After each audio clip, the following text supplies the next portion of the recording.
Today we'll start with a new chapter, and the name of the chapter is Cost of Capital.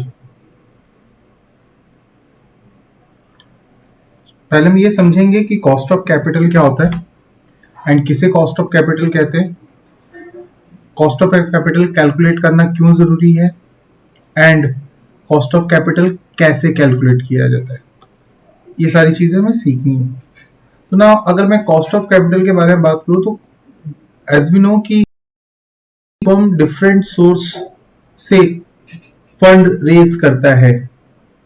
This funds can generally be raised from internal source and from external source. And अब जैसे कि हम जानते हैं कि हर चीज का मतलब हर चीज की एक कीमत होती है, तो आपको कुछ ना कुछ एक्सपेक्टेशंस के फॉर्म में, चाहे वो इम्प्लिसिट हो या एक्सप्लिसिट कॉस्ट के फॉर्म में हो, जो हमने इकोनॉमिक्स में पढ़ा है ऑलरेडी, हम यहाँ पे भी वैसा ही कुछ देखेंगे। अगर मैं इंटरनल सोर्स की बात करूँ तो इंटरनल सोर्स में हमारे पास खर्चे होते हैं, मतलब सोर्सेज होते हैं इंटरनल सोर्स के फॉर्म में। फर्स्ट इंटरनल सोर्स होता है इक्विटी शेयर कैपिटल। एक कंपनी इक्विटी शेयर कैपिटल से पैसे उठा सकती है। Preference share capital, company preference share capital से पैसे उठा सकती है। And last retained earnings in the forms of reserve. Whereas external source में हम देखेंगे कि फिनेंस का पहला तरीका होता है डिबेंचर, और it can be term loan and various other forms. But हमारे इस चैप्टर के लिए हमें स्पेसिफिकली इन चीजों पे ध्यान देना है कि अब ये क्या है। क्लियर? आप लोगों के अच्छे के लिए मैं आपको बता रहा हूं कि जब हम इसे पढ़ रहे होंगे तो कुछ टर्म्स हम यूज करने वाले। हम इसके कॉस्ट को, दैट मीन्स इक्विटी शेयर के कॉस्ट को के कहते हैं, that is cost of equity. हम प्रेफरेंस शेयर्स के कॉस्ट को केपी कहते हैं, cost of preference shares. And retained earning के कॉस्ट को केआर कहते हैं। वेयरएज डिबेंचर्स के कॉस्ट को हम केडी एंड टर्म लोन के कॉस्ट को हम के टी कहते हैं। आज हमारा काम होगा ये सीखना कि ये कॉस्ट, ये वैल्यूज कैसे कैलकुलेट होते हैं एंड कैसे कैलकुलेट किए जाएंगे। तो हम वन बाय वन स्टार्ट करेंगे। सबसे पहले हम स्टार्ट करते हैं कॉस्ट ऑफ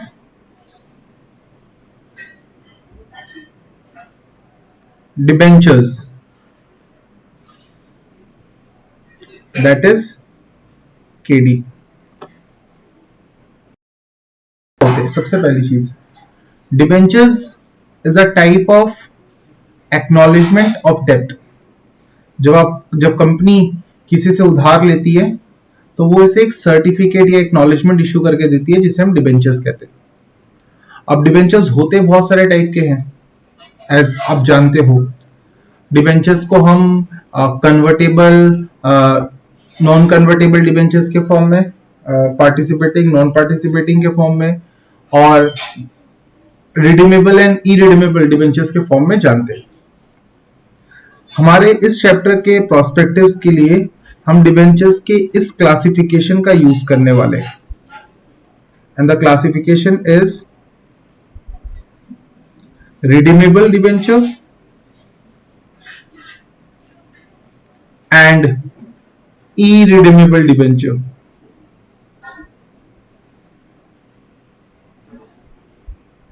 हम इसका यूज करेंगे। नाउ सबसे पहली चीज, what we mean by this term, redeemable debenture क्या होता है एंड इरिडीमेबल डिबेंचर किसे कहते हैं। Now for this, redeemable debenture are such debentures whose money will be refunded or returned after a specific period of time, that is after n years. Okay, तो ये एक specific period of time के बाद return हो जाएगा. Whereas irredeemable debentures are such debentures whose money will not be returned. As a result, याद रखिएगा redeemable debentures हमेशा नॉन कन्वर्टेबल होते हैं.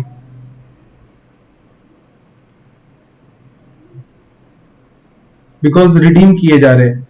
एंड इरिडीमेबल डिबेंचर्स क्योंकि इन्हें रिडीम नहीं किया जाएगा तो they will be issued in the form of convertible. Clear. Now हम ये कॉस्ट कैसे कैलकुलेट करेंगे, आपको शायद लग रहा होगा सर वो बता दीजिए कि कॉस्ट कैसे कैलकुलेट करते हैं. नाउ इस चीज को जानने के लिए मैं सबसे पहले बता रहा हूं that in case of redeemable debentures the cost of redeemable debenture comprises of two parts. The first is interest cost, the interest का खर्चा, and the second is loss on issue. Now this loss on issue can be of two types. The first is discount on issue and the second is premium on redemption. ये दोनों ही चीज loss होते हैं, शायद अपने accounts में पढ़ा होगा. इन दोनों ही चीजों को हम लोग loss on issue of debentures बोल के लिखते हैं. ना ये खर्चे कैसे कैलकुलेट किए जाएंगे, मतलब कॉस्ट कैसे कैलकुलेट होगा. KD will be calculated with the help of this formula and the formula is interest 1 minus tax. Why 1 minus tax मैं ये एक्सप्लेन करूंगा बिकॉज इसे हम आफ्टर टैक्स कहते हैं. कॉस्ट क्या कहते हैं, after tax cost of debenture. और ये क्यों होता है इसके रीजंस मैं आपको समझाऊंगा. The second cost was loss. इस लॉस को कैसे कैलकुलेट करते हैं, इसे हम कैलकुलेट करते हैं redemption price minus net issued price. This will give you the total loss. क्या देगा ये आपको, total loss. Like for example मान लो अगर एक 100 रुपए का डिबेंचर आज इश्यू किया गया है 90 रुपए में और फ्यूचर में रिडीम किया जाएगा 110 रुपए में, तो this is the premium on redemption which is 10 and this is the discount on issue which is 10. We could have calculated this entirely अगर हम इन दोनों का डिफरेंस निकाल लेते. और पॉजिटिव नंबर होता है क्योंकि लॉस है, इसलिए हमने जनरली क्या लिखा, हमने रिडेम्पशन प्राइस से इशू प्राइस को माइनस किया. This will give you the entire loss. दोनों ऐड करके दे देगा, इसलिए हमने ये फॉर्मूला ऐसे लिखा है. एंड फिर हमने अकाउंटेंसी में शायद सीखा है कि इस लॉस को हम एमोटाइज करते हैं over the life of the debentures. Therefore FM में हमने इसके नीचे एन लिखा, द नंबर ऑफ ईयर्स जिसके लिए डिबेंचर्स इशू है. नाउ हमने जैसा कि हम जानते हैं कि debenture is a rate at which a particular earning should be there so that when the interest or the return is due to be paid, आपके पास कुछ अमाउंट हो तो कंपनी पहले से पता करेगा कि आज जो डिबेंचर हमने इशू किया इसका खर्चा कितना है, सो दैट मिनिमम इतना अर्निंग करना होगा प्रोजेक्ट से. क्लियर. तो इसीलिए ये किसी के बेस पे कैलकुलेट होता है. ठीक, तो उसके बेस पे कुछ होना चाहिए. आज जैसे मान लो अगर मैं आपसे कहूं कि मैं 100 रुपए आपको देता हूं और बदले में आपको 10 रुपए मुझे इंटरेस्ट देना होगा, तो तो कितना परसेंट इंटरेस्ट आपने दिया? आपने कहा 10%। मैंने बोला कैसे पता चला? आपने कहा 10 rupees for 100 rupees that we got. ठीक, इसीलिए हम उसे 10 को 100 के कंपैरिजन में कैलकुलेट करते हैं। यहाँ पे भी वैसा ही कुछ है, नीचे कुछ प्राइस होना था, बट हमारे पास तो दो प्राइस है, रिडम्पशन प्राइस भी है, इशूड प्राइस भी है, क्या ले? तो हमने दोनों का एवरेज लिया।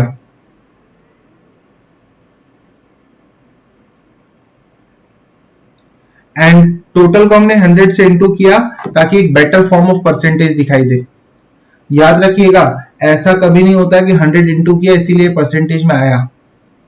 परसेंटेज में इसलिए आता है क्योंकि व्हेनेवर जब आप किसी भी फ्रैक्शन के न्यूमरेटर में कोई ऐसी वैल्यू लिख रहे हो जो उसके डिनोमिनेटर में इंक्लूडेड हो, तब हम ये कहते हैं कि वो रेशियो या वो फ्रैक्शन परसेंटेज में कैलकुलेट होता है।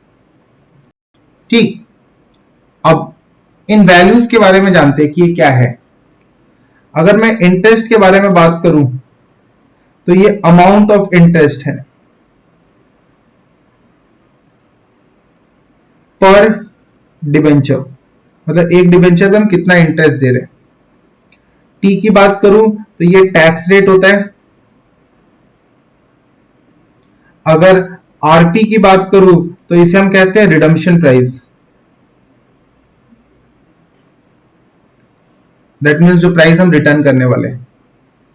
अगर आईपी की बात करें तो इसे कहते हैं issue price.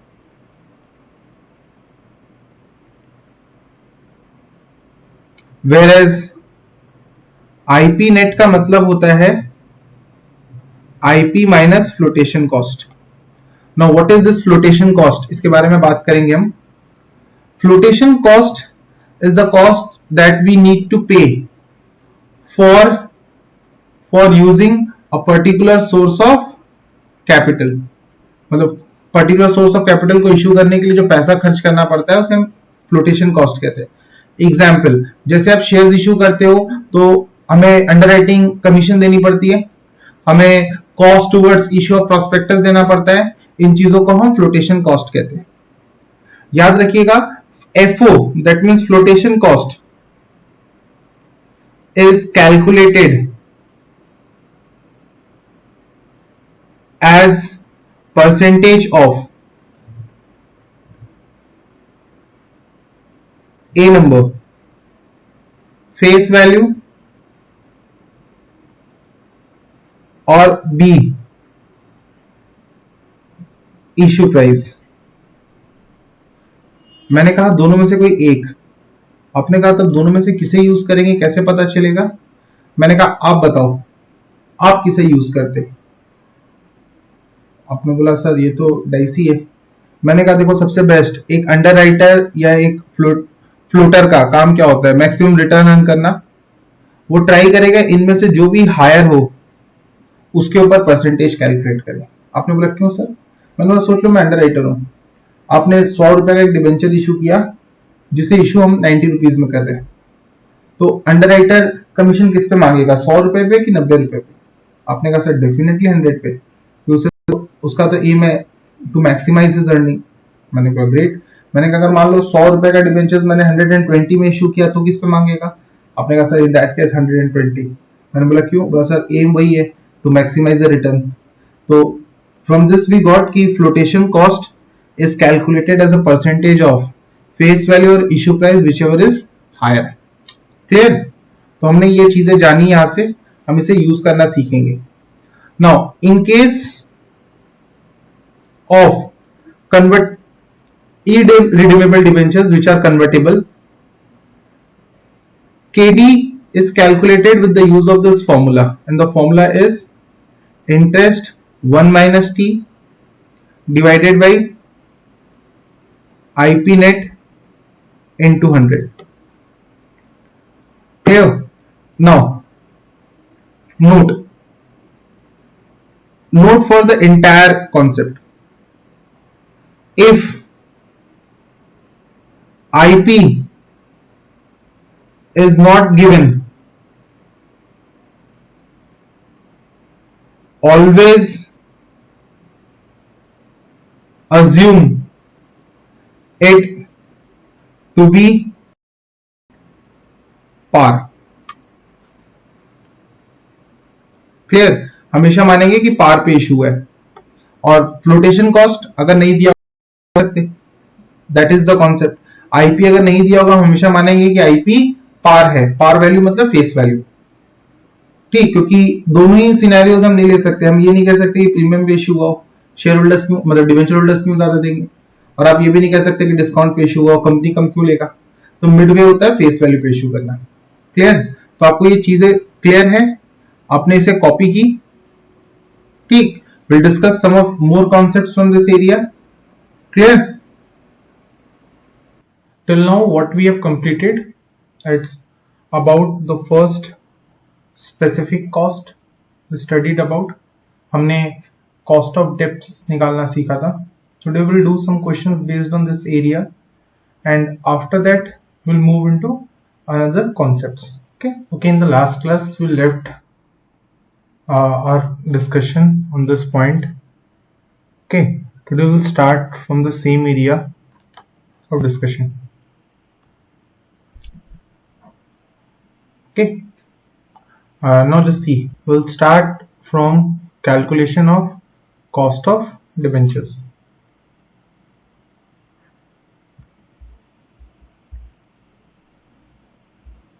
We'll start with question number 7 first. See what the question says. It says that Akash Company Limited has 12% irredeemable debt of rupees 10 lakhs. Company is in 40% tax bracket. आपको calculate करना है before tax and after tax cost of debts, assuming that the debts are issued at 10% premium. Okay, it's irredeemable. It means that we will be using this formula for calculation of debt. Now, how to calculate this? Just see.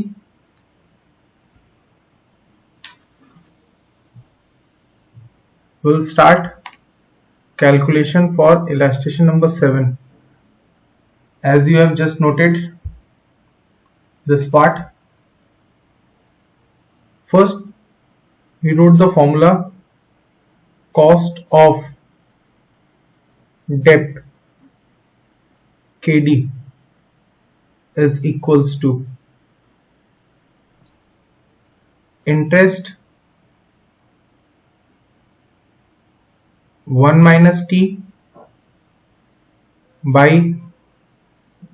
IP net into 100. Remember, this we are calculating after tax cost of capital. This is after tax cost of capital that we are calculating right now. Okay. In case of before tax cost of capital, we'll see the difference, that how it is different from before tax. First we'll calculate. Here we'll write where INT is equals to amount of interest per debt, that means per debt instrument. T is the tax rate, IP net is issued price less flotation cost, which is not there in the question. Okay, now what is this interest amount? As the question said, that the company has issued 12% debentures, that means it will be 12% of face value. And we all know that if अगर आपको किसी question के अंदर face value ना दिया हो, तो face value हमेशा क्या होता है डिबेंचर्स के लिए 100. दिस मीन्स कि ये कितना होगा 12 rupees per debenture. Okay, tax rate question ने कहा था कि 40% है. नाउ एज ध्यान रखिएगा, हमने इसे अमाउंट में लिखा है एंड ये परसेंटेज में, और हम किसी चीज को कंपेयर कर रहे हैं जहां पे फॉर्मूला के सारे वैल्यूज अमाउंट में लिखे होंगे, तो विल राइट इस 40% को इन अमाउंट। तो हमेशा 40% हम 1 रुपी के रिस्पेक्ट में कैलकुलेट करते हैं, तो 1 रुपए का 40% कितना होता है? 0.40, and this is the reason we can say that 0.4 जो है वो 40% के इक्वल होता है हमेशा। नाउ अगर मैं इशू प्राइस के बारे में बात करूं, तो क्वेश्चन ने कहा था इशू प्राइस होता है फेस, मतलब ये क्वेश्चन में प्रीमियम है, तो हम इशू प्राइस को क्या लिखेंगे? Face value plus premium and minus flotation cost which is nil in this question. तो आपने क्या लिखा? Face value 100 plus 10% premium less nil। This means कि फेस वैल्यू कितना है? 110। Now just putting it in the formula, आप लिख सकते हो 12 1 minus 0.4 divided by 110 into 100. Now what answer we are getting?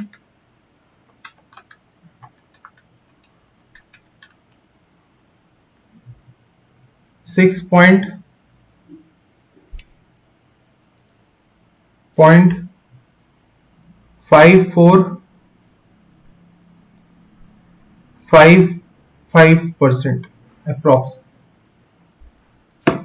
इसे हम हमेशा लिखते हैं अप टू 4 डिजिट्स। क्लियर? तो हमारा फर्स्ट आंसर हो गया after tax cost 6.5455। In the same way इस क्वेश्चन में कहा था कि हमें cost of depth before tax भी कैलकुलेट करने को, तो द डिफरेंस क्या होगा? इस बार हम लिखेंगे interest by IP net into 100। मैंने 1 माइनस टैक्स नहीं किया। जब 1 माइनस टैक्स नहीं लिखते तो उसे बिफोर टैक्स कहते हैं, और जब वो टैक्स के फिगर को लिखते हैं तो उसे आफ्टर टैक्स कहते हैं। तो ये क्या हो जाएगा? 12 110 इंटू 100। द आंसर कितना आएगा? अब कैलकुलेट करो। मेरे अकॉर्डिंगली ये आ रहा है 10.9091%। तो देखिए इससे ये समझ में आता है कि अगर टैक्स नहीं होता तो हमारा खर्चा कितना होता? लगभग 11%, और क्योंकि क्वेश्चन के अंदर टैक्स है तो हमारा खर्चा कितना है? लगभग 6.5%। Clear?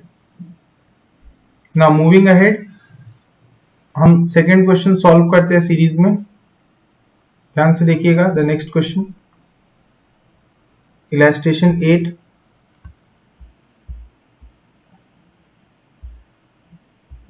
In illustration 8 will see कि कंपनी ने इस बार 10% फिर से इरिडीमेबल डिवेंचर्स इशू किए हैं, जिनके फेस वैल्यू इस बार बताया है 100 रुपए करके। फ्लोटेशन कॉस्ट है 5%, बट क्वेश्चन में क्लियरली कहा है ये एक्सपेक्टेड सेल प्राइस का होगा। Now there is a limitation. Generally मैंने कहा था कि flotation cost higher of face value और इशू प्राइस पे कैलकुलेट होता है, बट ये क्वेश्चन कह रहा है कि सेल वैल्यू पे कैलकुलेट करो। तो शायद आपको, जैसे पहले भी मैंने बहुत बार बताया, क्वेश्चन भगवान होता है। अगर क्वेश्चन कह रहा है कि उस पर कैलकुलेट करना है तो उसी पे कैलकुलेट करना होगा।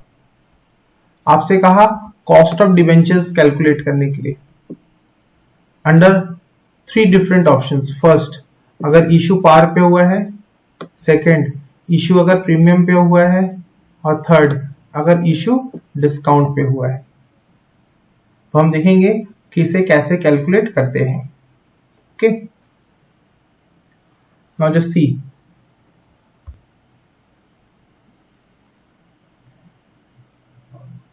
नाउ हमें सबसे पहले जो हमारा फॉर्मूला होता है उसके लिए हमें क्या क्या चाहिए होता है? हमें कैलकुलेट करना होता है इंटरेस्ट पर डिबेंचर, दैट इज INT कितने का है। दिस साइड की 10% है, तो 10% ऑफ फेस वैल्यू कैलकुलेट करेंगे, जो 10% ऑफ 100 होगा, हमारी कीमत आएगी 10 रुपए। सेकंड चीज जो हमें चाहिए होती है वो होता है टैक्स रेट, इस क्वेश्चन में नहीं है। फिर हमें कैलकुलेट करना होता है इशू प्राइस, तो वो अलग अलग ऑप्शंस में अलग अलग आएगा, option number 1, 2 and 3। Option number 1 में इन लोगों ने पार पे इशू किया है तो इशू प्राइस 100 रहेगा। सेकंड ऑप्शन में इन्होंने प्रीमियम पे इशू किया है 10% का, तो ये 110 हो जाएगा, और जब डिस्काउंट पे इशू किया है तो 90 हो जाएगा। अब ध्यान दीजिए, हमें आईपी नेट भी कैलकुलेट करना है। आईपी नेट का मतलब होता है IP minus flotation cost. In the question clearly specified है दैट दिस 5% जो होगा वो इश्यू प्राइस का ही 5% होगा, सेल प्राइस जिसे कहते हैं। तो ऑप्शन 1 में क्या लिखेंगे हम, 100 माइनस 5%। सेकेंड ऑप्शन में लिखेंगे 110 माइनस 5%, और थर्ड में लिखेंगे 90 माइनस 5%। इसका आंसर आएगा 95। क्लियर? नेक्स्ट का आंसर आएगा 104.5, एंड लास्ट वाले केस में होगा 85.5। आपको आईपी नेट मिल गया। इस बार हम लिखेंगे cost of debenture KD is equals to interest 1 minus tax IP net into 100। Tax rate दिया नहीं है, आप अजम्पशन ले सकते हो कि वो 0 है, हमें इग्नोर करना होगा टैक्स सेविंग्स को। तो ऑप्शन 1 में हमारा फॉर्मूला क्या होगा, 10 1 माइनस 0 नहीं लिखते हम। आईपी प्राइस कितना है, net IP 95 into 100।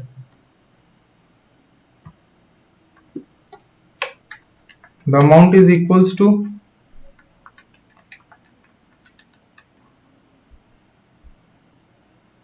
10.5263%। Clear? Option number 2 calculate करते हैं कि वैल्यू कितने की होगी।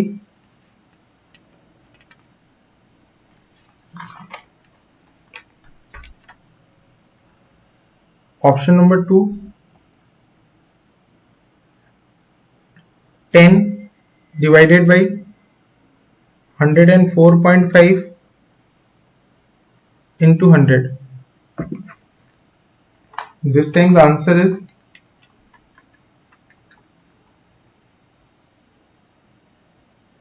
9.5694. Option number 3, the value will again be 10 by 85.5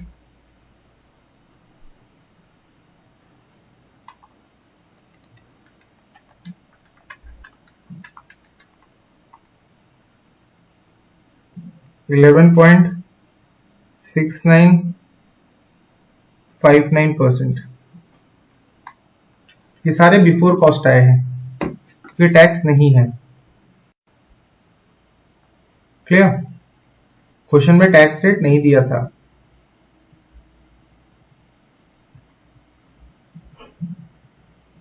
now just see question number 9। Reema को issued 12% debentures of face value 100, expectedly sold at 5% discount. इस बार फ्लोटेशन कॉस्ट परसेंटेज में नहीं बल्कि अमाउंट में दिया है, तो कोई प्रॉब्लम नहीं है आपको। और क्वेश्चन कह रहा है कि टैक्स रेट जो है वो 50% का है। क्लियर? तो will start with illustration number 9।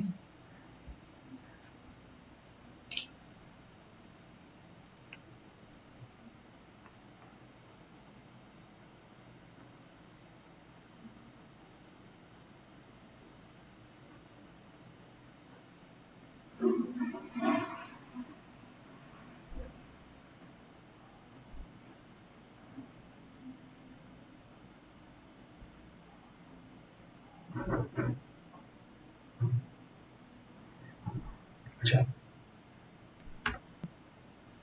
The debenture 12% के इंटरेस्ट के साथ है, तो इस बार इंटरेस्ट अमाउंट कितना होगा? 12% ऑफ 100 12। टैक्स रेट क्वेश्चन में कितना बताया? 50%, तो हमने इसे 0.5 लिखा। नेट इशूड प्राइस सब हम लिखेंगे अभी कि कैसे सारे फिगर्स निकालें। इशू प्राइस कितने का है? 90 into 100।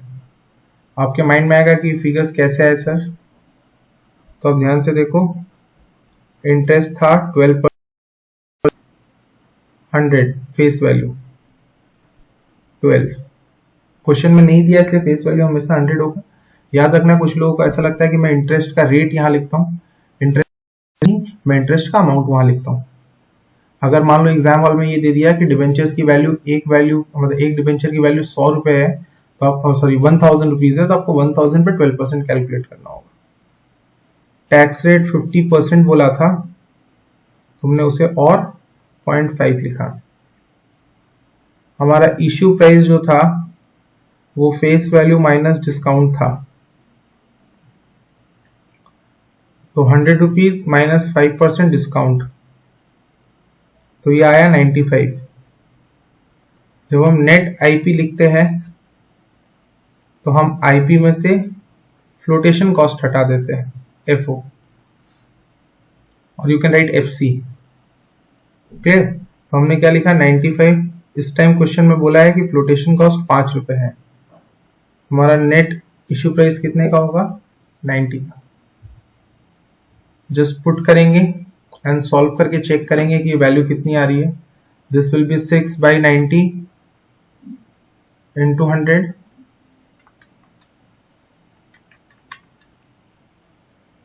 this answer will be 6.6667%.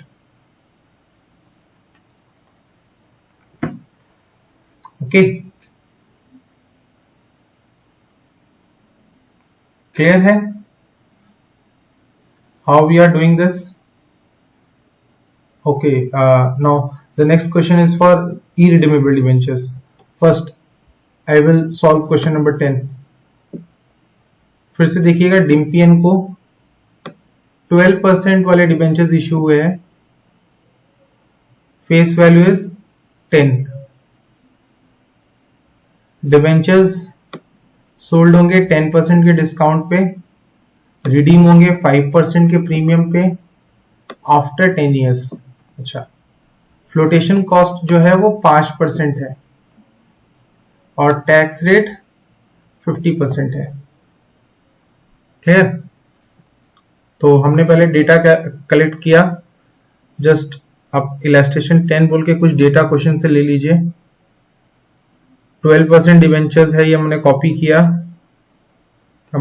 किया। फेस वैल्यू ₹10 है, ठीक है। आईपी होगा फेस वैल्यू माइनस 5% डिस्काउंट, ठीक है। रिडम्पशन प्राइस होगा face value plus 5% premium, N होगा 10 इयर्स, एफओ होगा 5% और टैक्स रेट होगा 50%। जो सी हमने कॉपी किए ये सारे data.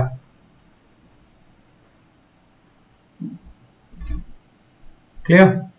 Now with the help of this हमें यहां से अभी क्या कैलकुलेट करना है, हमें एफओ की वैल्यू कैलकुलेट करनी है। इश्यू प्राइस कितने का है, तो हमने यहाँ पे लिखा इश्यू प्राइस हो जाएगा 10 - 5%, क्योंकि this time debenture is of 10 rupees, तो इश्यू प्राइस हो गया 9.5। देखो अब इश्यू प्राइस 9.5 है, फेस वैल्यू 10 है, ठीक। तो हम तो और क्वेश्चन में बताया नहीं कि फ्लोटेशन कॉस्ट किस पे कैलकुलेट करना है, तो हम जानते हैं 5% किसका होगा, हायर ऑफ फेस वैल्यू और आईपी। दिस मीन्स ये 5% किसका होगा, 10 रुपीज का, क्योंकि फेस वैल्यू ज्यादा है।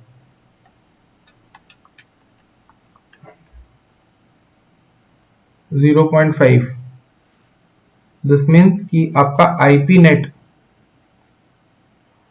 कितना होने वाला है, आईपी माइनस 0.5, तो 9.5 माइनस 0.5 9 रुपए, ये आपका आईपी हो गया, ठीक। ये हमारे काम की चीज है। अब हम रिडम्पशन प्राइस की बात करते हैं, फेस वैल्यू प्लस 10% का आता, सॉरी 5% का आता, तो हम लोग ऐड करेंगे 10 + 5%, आंसर आएगा 10.5। ये रिडम्पशन प्राइस है। हमें इस प्रॉब्लम को सॉल्व करने के लिए इंटरेस्ट का अमाउंट चाहिए, जो कि 12% ऑफ फेस वैल्यू होता है, और इस क्वेश्चन में फेस वैल्यू 10 रुपए है, तो ये वैल्यू कितनी आएगी, 1.2। टैक्स रेट 50% था, तो हमने उसे 0.5 लिखा। तो यहां से अभी क्या क्या चीजें हमारी काम की है, हमें ये टी की वैल्यू चाहिए थी, हमें आईपी नेट की वैल्यू चाहिए थी, हमें ये इंटरेस्ट का अमाउंट चाहिए, हमें ये आरपी की वैल्यू चाहिए, हमें ये एन की वैल्यू चाहिए to solve our question. Because formula क्या है, KD is equals to interest 1 - T, redemption price minus net issued price by N, whole divided by RP minus IP net by 2 into 100। Put कीजिए 1.2 1 - 0.5 plus 10.5 minus 9, 1.5 रुपए का total loss है, एमोटाइज्ड over 10 years। Below this we have 10.5 plus 9 whole divided by 2 whole into 100।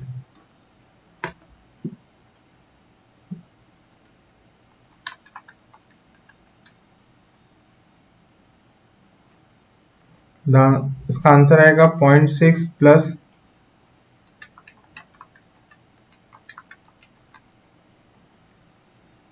0.15 whole divided by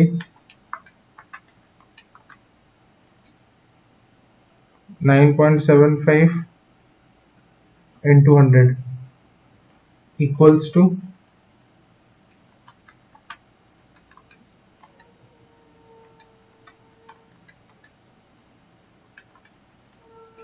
the answer is 7.6923%. Okay, now what you will do now, you will solve question number 11, 12 and 13. Okay, solve it. The second specific cost, known as cost of preference share denoted as KP. आज हम इसके बारे में बात करने वाले हैं। तो taking the topic to the same level, पहले चीज जो जाननी है फिर से, दैट जस्ट लाइक डिबेंचर्स, मतलब जैसे कि हम जानते हैं कि प्रेफरेंस शेयर्स कैपिटल एक ऐसा सोर्स ऑफ कैपिटल होता है या फिनेंस होता है विच हैव कैटेगरीज और characteristics of both equity shares capital as well as of debentures। तो just like debentures, preference shares capital भी दो टाइप के होंगे। एक होगा जिसे हम कहेंगे redeemable preference shares and दूसरी कैटेगरी होगी irredeemable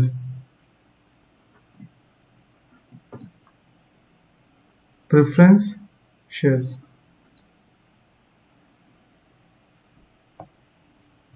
ओके,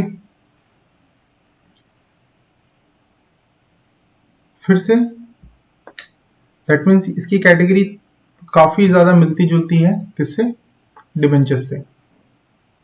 नाउ हमें जो नेक्स्ट चीज वो होता है कि इसके cost compare, we all know, मतलब अब आई थिंक मुझे बताना नहीं होता कि रिडीमेबल किसे कहते हैं, इरिडीमेबल क्या होता है। जस्ट लाइक डिबेंचर्स, रिडीमेबल का मतलब होता है कि इनके पैसे लौटा दिए जाएंगे after a specific period of time, और इरिडीमेबल का मतलब होता है कि इनके पैसे नहीं लौटाए जाएंगे। इसका मतलब ये है डेफिनेटली कि ये शेयर्स बाद में कन्वर्ट हो जाते हैं इनटू इक्विटी शेयर्स।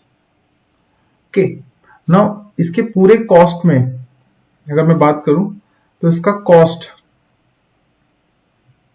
में हमारे पास 3 खर्चे होते हैं। ये थोड़ा डिफरेंट है केडी से। कैसे?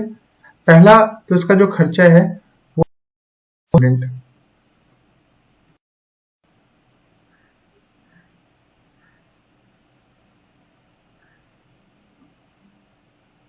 will be denoted by letter D। Second खर्चा जो इसका है वो just like debentures, loss on issue of shares. Okay, this will be denoted with the formula difference between issue price and redemption price। And the third and the most important cost which takes a part in it is corporate dividend tax, CDT। What is corporate dividend tax? It is a tax collected by government from company before they can allow dividend to their shareholders। What is this? A tax collected by government from companies before they declare dividend to their shareholders। And this is the reason why आपने शायद taxation में पढ़ा होगा that dividend from Indian company is exempted from tax।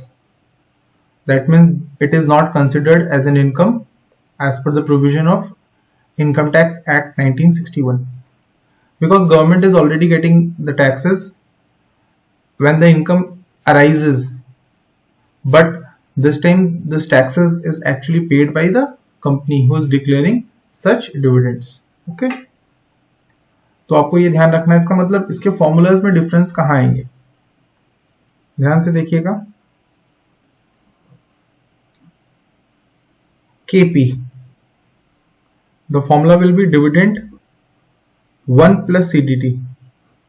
इस बार मैंने देखिए वहां पे मैंने KD के कॉन्सेप्ट में 1 माइनस टी लिखा था, क्योंकि टैक्स पे करने से, मतलब डिविडेंड पे, डिवेंचर इंटरेस्ट पे करने से we get certain benefit in the form of tax savings. But क्योंकि प्रेफरेंस डिविडेंड पैट कैलकुलेट करने के बाद कैलकुलेशंस में आते हैं, तो इनके ऊपर कंपनी पे जो टैक्सेस लग रहे हैं, जैसे कॉर्पोरेट टैक्स कहते हैं, उनका कोई इंपैक्ट नहीं होता. बट ये खर्चे बढ़ जाते हैं क्योंकि आपको दो लोगों को पैसे देने, एक जिन्हें आपने डिविडेंड दिया, that is denoted by 1, and एक आपने गवर्नमेंट को टैक्सेस दिए सो दैट आप ये 1 पे कर सको. इसलिए आपका खर्चा बढ़ गया, इसलिए ये प्लस के साइन है. अगेन हमने देखा कि वो जो लॉस है उसे हम रिप्रेजेंट करते हैं by this figure. I think आपको याद होगा, हमने पहले भी लिखा है. And as we are calculating it as a percentage of a particular price, तो we are calculating it as a percentage of average price. This is the formula. But in case of irredeemable debentures, formula कुछ इस तरह से दिखेगा, D1 plus CDT by IP net into 100. Clear? यहां पे याद रखिएगा that where D equals to amount of preference dividend per share, CDT equals to corporate dividend tax, and it is not equal to corporate tax. कभी कभी word use करेगा corporate tax, याद रखना आपको पूरा लिखा होना चाहिए corporate dividend tax. Okay, and RP का मतलब क्या होता है? Redemption price, IP net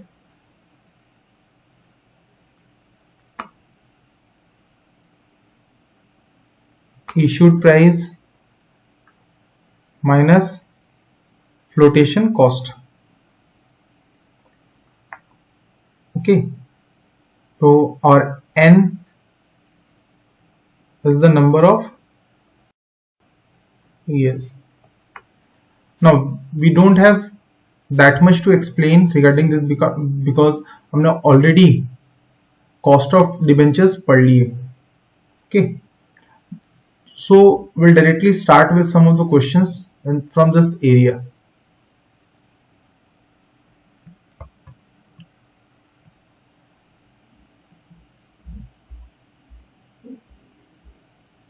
Okay, just see question number 1. We'll start with illustration 1. The question says, क्या कहता है क्वेश्चन कि भैया मेटल बॉक्स लिमिटेड एक कंपनी है, इसने 10% प्रेफरेंस शेयर्स इशू किए हैं. नॉमिनल वैल्यू शेयर्स के मतलब फेस दिए 100. आपको cost of preference shares calculate करना है under given 3 situations, or sorry, rather 2 situations we have. One issued at discount, at premium. Clear?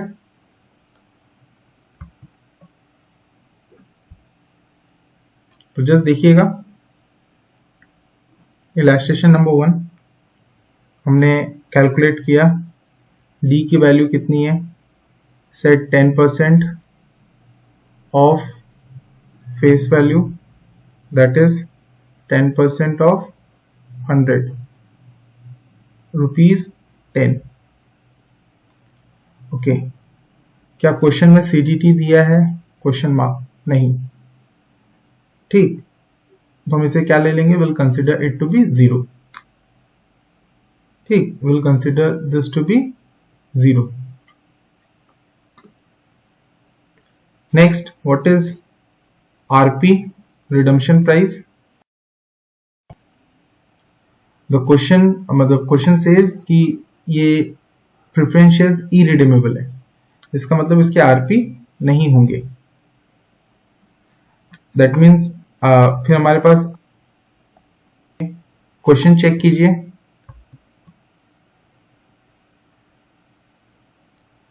Option 1 में हमें कहा था एक आईपी के बारे में और ऑप्शन 2 में एक आईपी के बारे में। तो ऑप्शन 1 में प्राइस क्या होगा?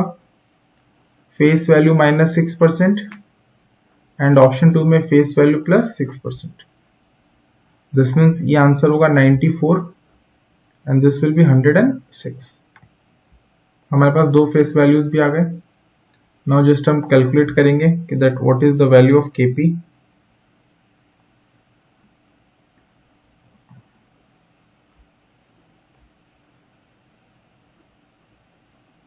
No flotation cost is involved in the question, therefore IP and IP net will be same. You can write F0 is again null. For option number 1, the solution will be 10 1 plus 0 94 into 100, and for option number B, this will be 10 1 plus 0 divided by 106 into 100. Just calculate and tell me कि answers कितने हैं। अब देखो 10 divided by 94 into 100. This answer will be 10.6383%. And second case में 10 divided by 106 into 100. This will be 9.4340%. Round of करके लिखते हैं। Clear? Is it clear guys? तो आगे मूव करते हैं नेक्स्ट क्वेश्चन के साथ। हम देखेंगे कि नेक्स्ट क्वेश्चंस में हम सॉल्यूशन किस तरह से करने वाले हैं।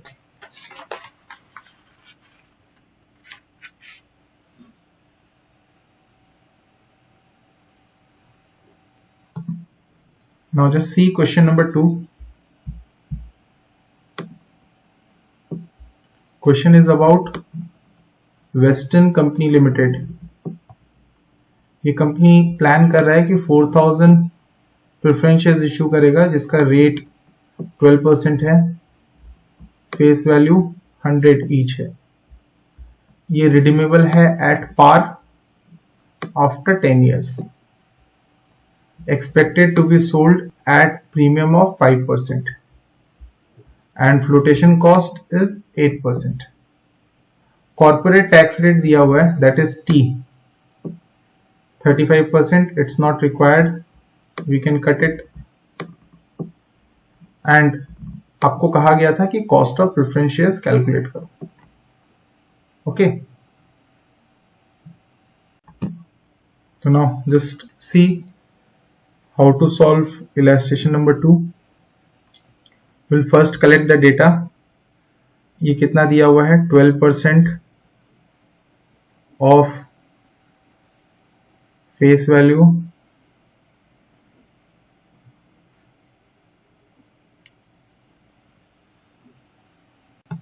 ओके। इशू कितना, मतलब रिडम्पशन प्राइस क्या कहा गया है? पार। Par means at face value. Issue price they said कि प्रीमियम पे होगा। कितना प्रीमियम होगा? 5%. That means issue price है 100 plus 5%. Rupees 105. In this question we have flotation cost 8%. Now 8% of what? It will be calculated 8% of, हम जानते हैं it will be calculated 8% किसका होगा? हायर वैल्यू का। Face value is 100, issue price is 105. Higher कौन सा है दोनों में से? 105. तो this will be 105.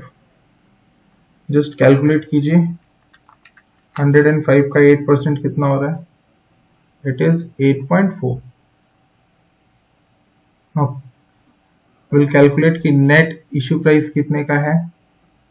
IP minus FO, 105 minus 8.5,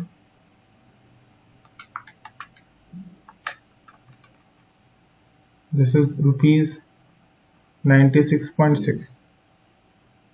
question में क्या CDT है? अपने का नहीं सर, इट्स मिसिंग. तो will consider this to be equal to 0. Okay, now just put the formula and solve it. D1 plus CDT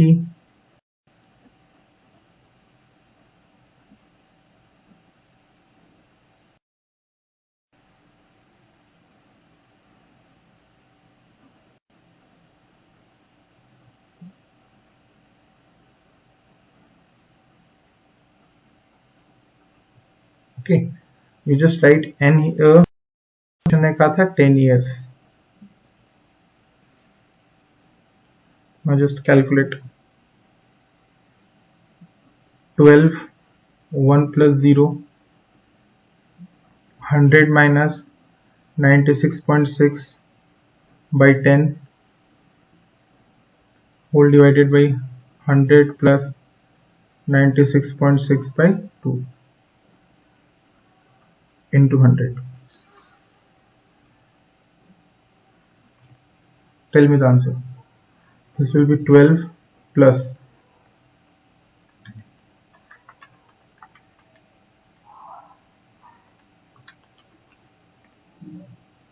0.34.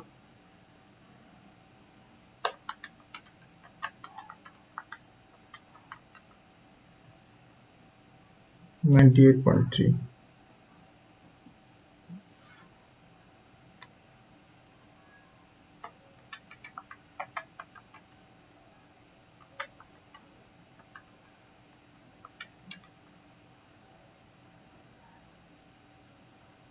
%12.5434%. This is the answer.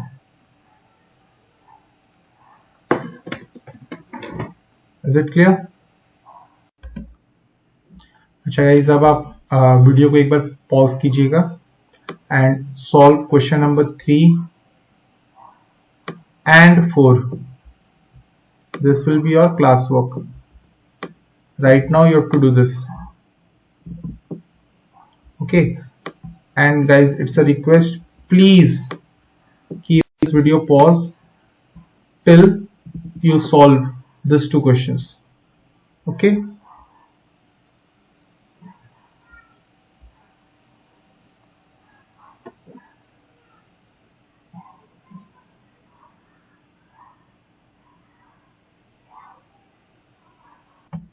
okay guys, तो I think आपने इन दोनों ही questions को solve किया होगा.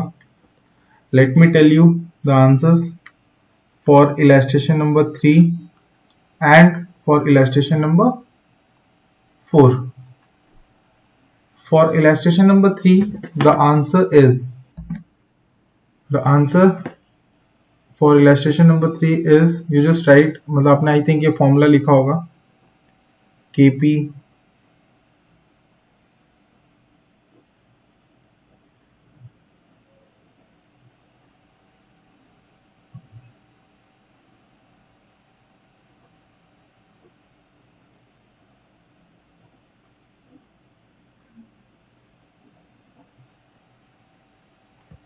Okay.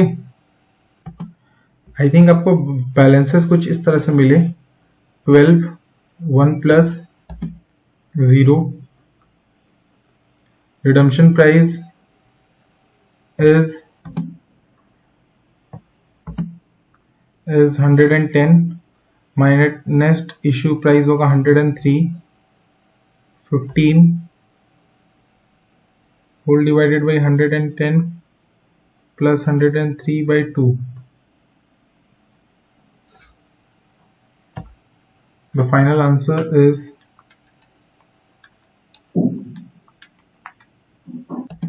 I think आपको answers मिले हैं 12 plus 0.4667 divided by 106.5 into 100.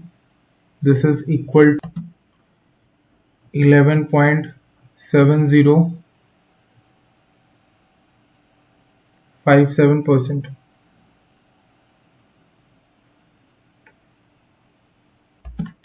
In illustration number 4, we can see again that dividend rate is 12%, face value is 100. That means D is 12, shares 5% discount, that is 95 is the issue price. Flotation cost is 5, that means net issue price is 90. Redeemable at premium 5%, that means redemption price is 105. N is 10 years. The question says ignore dividend tax.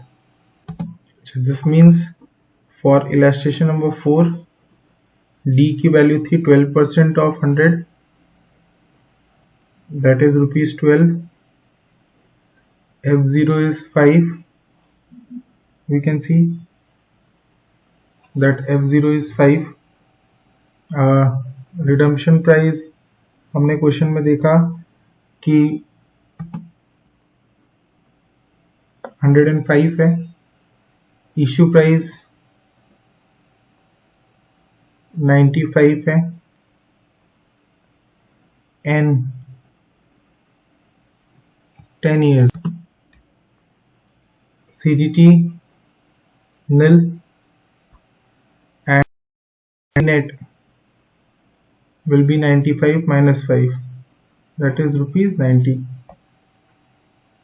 Clear?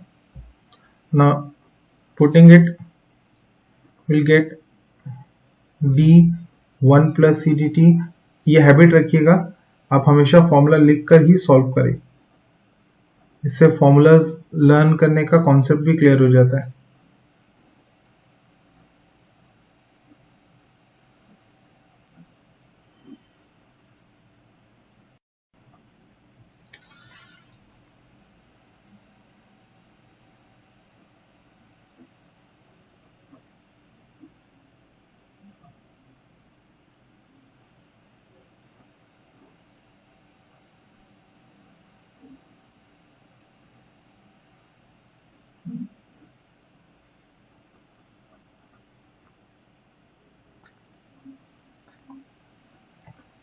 $12 plus 1.5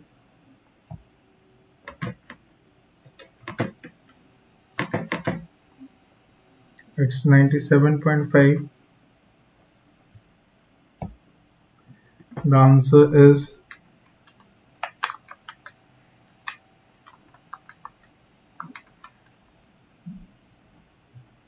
$13.8462%. Clear? Okay guys, now we'll start with question number 5. Very important question, because in this question we'll see that how we can compute tax on dividend, that is CTT.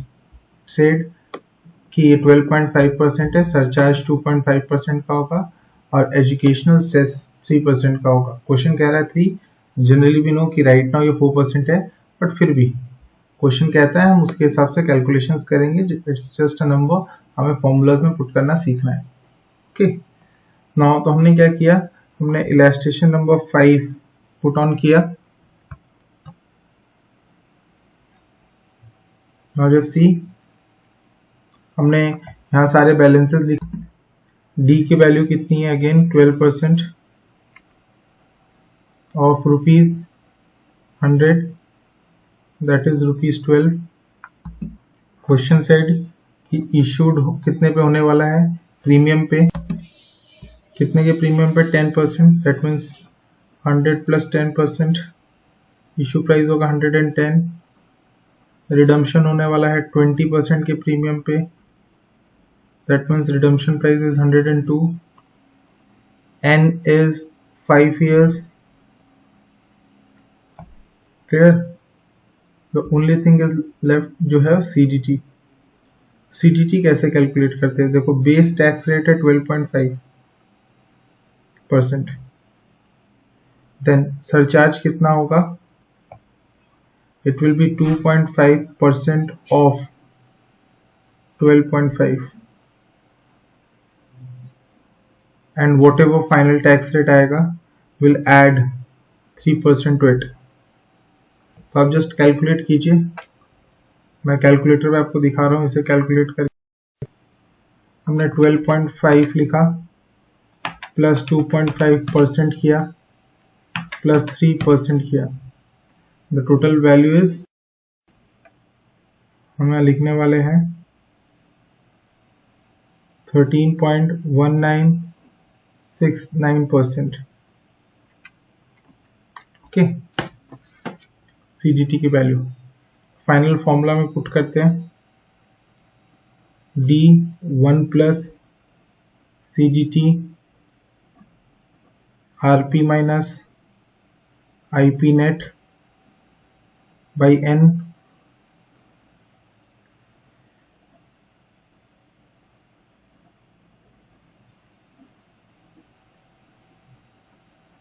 Now just check कि flotation cost है कि नहीं. Question में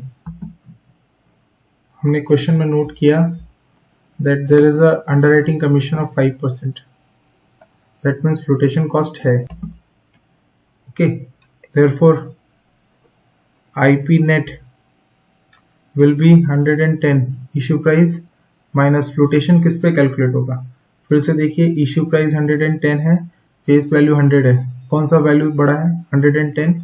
तो it will B 5% of 110. तो final issue price कितना आएगा? Net issue price 104.5 रुपी. तो पुट ऑन करते हैं वैल्यूज को. 12 1 प्लस CDT की वैल्यू लिखेंगे 0.131969. क्यों लिखा? क्योंकि ये परसेंटेज में लिखा था. This is equal to 0.131969. मैंने आपको सिखाया था लास्ट बार भी कि ये कैसे लिखते हैं और क्यों लिखते हैं, रीजन भी बताया आपको. Redemption price is 120, net issue price 104.5 by 5 whole divided by 120 plus 104.5 by 2 into 100. Okay, तो वैल्यूज लिखिए 13.5836 plus 3.1 whole divided by 112.25 into 100. The value is 14.8629%.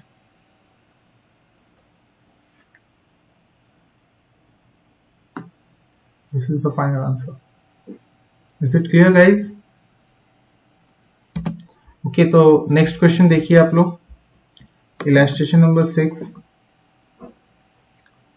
इसमें आपको फिर से 11% बोला है एंड फेस वैल्यू इज 100.